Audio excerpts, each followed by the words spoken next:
everyone, and today we're going to be making butter. So easy in the Cook Expert. So we're going to use our whisk for this, and when you put the whisk on, you just go in between the actual blades and click it on like so. It's very, very easy. So we're going to put some full fat cream in there, the whole container, and I just use the thickened cream, that's fine. But you can choose whichever one you'd like. So that's it there. A bit of salt if you like, so a bit of salt in there, and that's your choice. And really, that's all there is to it. We're going to turn it on like so, and we're in the expert mode. We're going to set it to 10 minutes exactly. We go across, we're setting it to 5. And there's no temperature, so it's not heating it at all, it's just to 5. Now we're going to be doing it for 5 just to begin with, and then turning it to 7. It's very simple. I'll just watch me here. So turning it on.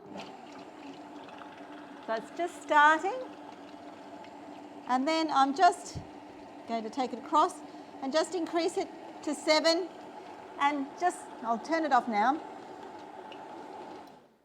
Okay, and just increasing it to 7 and letting it run for 10 minutes. Now, that 10 minutes, it will make it into butter. You may want to open it up and scrape the sides at one point, but you only need to do that once. So then you have butter. Oh, look at that. It's amazing.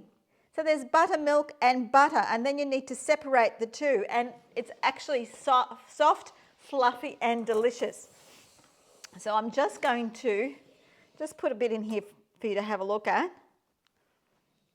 And then, but I would be scraping all of that through there, and then I would keep that buttermilk because it's really delicious. You can drink it or you can put it into cakes and pancakes or anything you like. It's really delicious.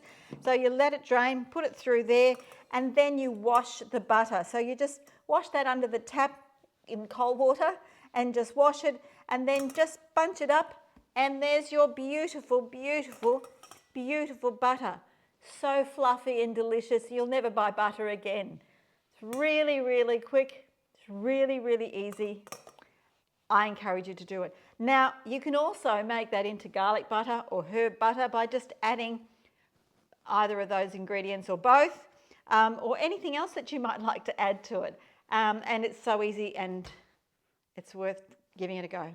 Okay, let me know what kind of butter you like, and what you like, what sort of herbs and spices and what you like to put in your butter. Okay, see ya.